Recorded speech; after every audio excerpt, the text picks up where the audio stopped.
wasn't able to win the award that everybody else associates with that, but he took his team to a championship, and that's all that matters. What does it say about the guy who can, do that, take his team down the field, with 2 minutes to go, and act like it's nothing to do?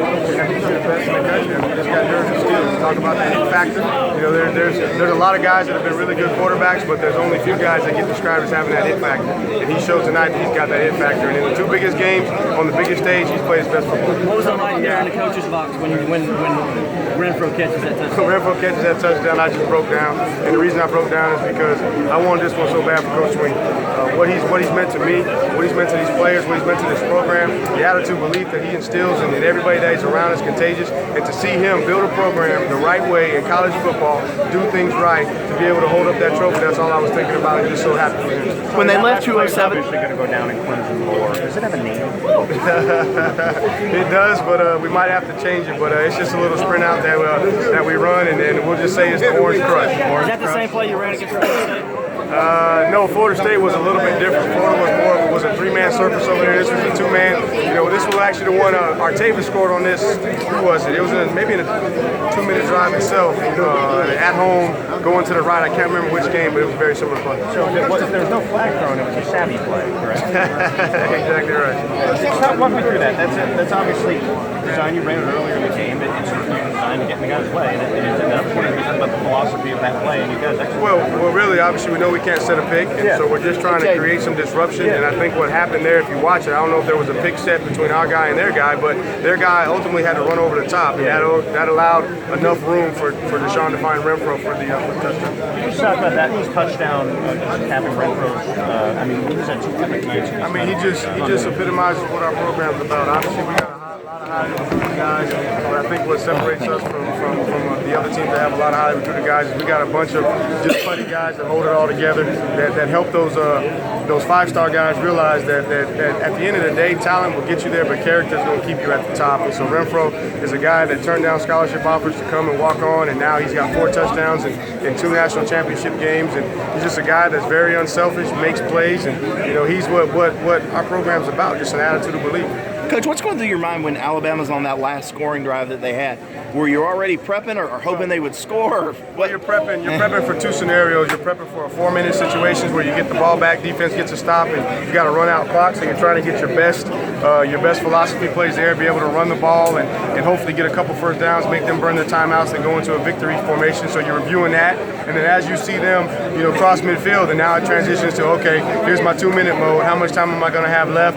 What is going to be his philosophy? I'm thinking in my mind, okay, this is how he plays 2 minutes in the first half. This is how he plays it. Really hadn't had an opportunity to play it in the second half, so you had to go off of what you've seen in a couple of drives in the first half, and knew it was going to be contested throws and just putting our guys in position to make the play. Were all of you talking on the headsets before that last play? Everybody's communicating, because again, at the end of the day, I don't care who gets credit for the call, and to be honest with you, Jeff Scott called that last one. He said, hey, I think this will work right here. He said, it's a good thought. We got it down in that situation. Let's roll with it. Did you think 207 was too much for you guys, that, you left too much time for us?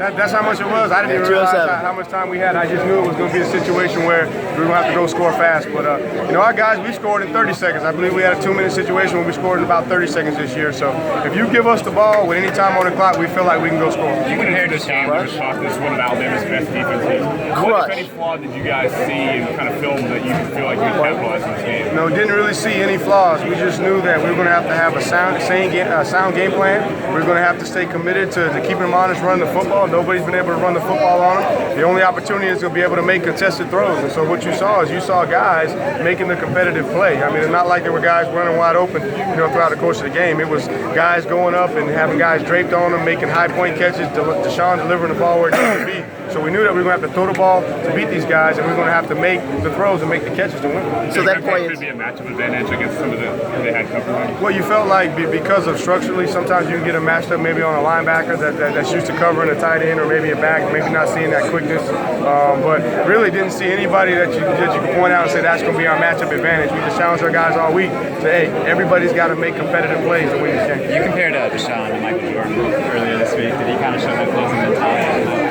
At the end of the day, what separated Michael Jordan from the best is he wanted the ball, when the game was on the line. And that's how Deshaun Watson is. He wants the ball with the game on the line, and he's proven that he knows what to do with it. If you give him a chance, he's going to drive his team down the field. Sean. The play call is Crush.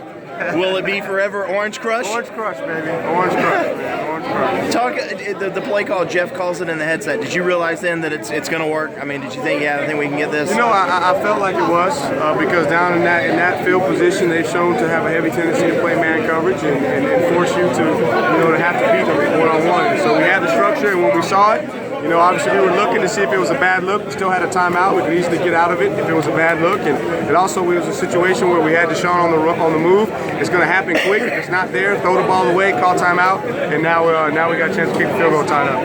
Is it called Crush or Orange Crush? We're going to call it Orange Crush. Orange Crush. We're going to call it Orange Crush. Had you run it? We've run it several times. Jeff was saying that players kept wanting to run it. You kind of been saving it for a big moment. Well, you obviously, I wouldn't say we were trying to save it, but you want to make sure that because again, when you run your best plays over and over, teams have a tendency to see them and prepare for them. But it was dialed up at the right time. The guys executed it to perfection, and it just so happened. Did they know when you came over? Did they know that was what the play was going to be? I don't know if they knew that was what the play was going to be. We had several different options in that kind of family to try and create a situation where we can run somebody free. But we had practiced it. We had it disguised out of a little bit different formation initially. We motioned to it, and they didn't recognize it, and we were able to get it off. How similar was this to the other touchdown